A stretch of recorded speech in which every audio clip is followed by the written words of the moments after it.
సత్తుపల్లిలో ఎమ్మెల్యేకు ప్రత్యర్థి బలమైన నాయకుడే. 3 సార్లు ఎమ్మెల్యే అయిన సండ్ర వెంకటవీరయ్య ఈసారి ఓడిపోయారు. మొదట సిపిఎం, తర్వాత టీడీపీ, ఇప్పుడు బీఆర్ఎస్ అలా పార్టీలు మారడంతో పాటు ఓటుకు నోటు కేసులో కూడా ఇరుక్కున్నారు. వాటి ఎఫెక్టో లేక రాజకీయాల్లో వచ్చిన మార్పుల ఎఫెక్టో గానీ ఈసారి గెలవలేకపోయారు. అయితే పార్టీ ఏదైనా ప్రస్థానం కొనసాగించి గట్టి పోటీ ఇవ్వగలరని చెప్పవచ్చు.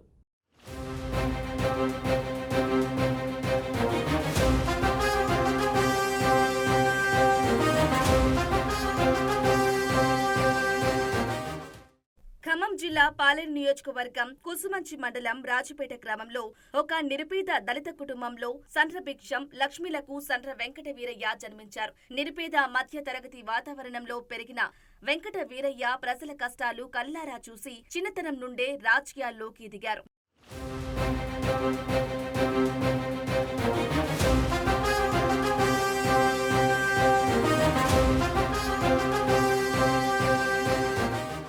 వెంకట వీరయ్య 1994లో 25 సంవత్సరాలకే సిపిఎం పార్టీ నుంచి పాలేరు ఎమ్మెల్యేగా ఎన్నికయ్యారు. అప్పటి నుండి ప్రజలకు అందుబాటులో ఉంటూ ప్రజల కష్టాల్లో సంతోషాల్లో పాలు పంచుకుంటూ ప్రజల గుండెల్లో ముద్ర వేసుకున్నారు. కొన్ని వ్యక్తిగత కారణాల వల్ల పార్టీని వీడి 2009లో సత్తుపల్లి ఎస్సీ నియోజకవర్గంగా ప్రకటించిన తరువాత సత్తుపల్లి వచ్చారు.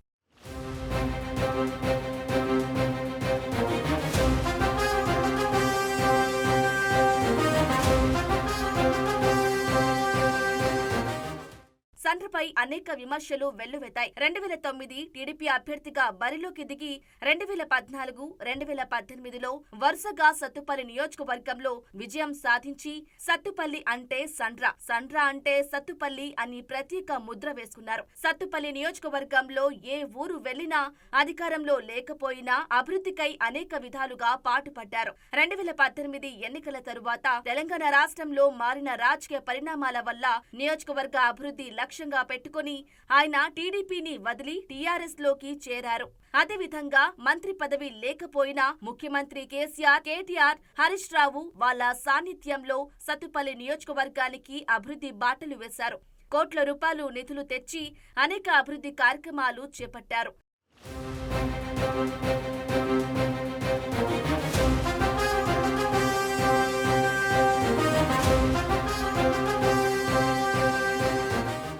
సత్తుపల్లి ప్రాంతం సింగరేణి బొగ్గు ఉత్పత్తికి అధిక ప్రాధాన్యత సంతరించుకుంది. ఈ క్రమంలో సింగరేణి సేఫ్ నిధులు వేరే ప్రాంతానికి తరలించారని, తమ వ్యక్తిగత ఖాతాల్లోకి నిధులు మళ్లించుకున్నారనే ఆరోపణలు వచ్చాయి. అది గాక లోకల్ నాన్ లోకల్ అనే అంశం కూడా తెరపైకి రావటంతో ఈ ప్రాంతం టీడీపీ క్యాడర్ సండ్ర వెంకట వీరయ్యకు వ్యతిరేక సంకేతాలు పంపటంతో సండ్ర వెంకట వీరయ్యకు కష్టతరంగా మారింది. అంతేకాకుండా ఒక సామాజిక వర్గాన్ని పెంచి పోషిస్తూ గ్రామాలలో, మండలాల్లో గ్రూపులను ఏర్పాటు చేసి వాళ్ళ ద్వారా పనులు అయ్యే విధంగా సూచనలు చేస్తూ అవి కూడా సండ్ర గెలుపుకు అడ్డుపడ్డాయని ప్రజలు అభిప్రాయపడ్డారు.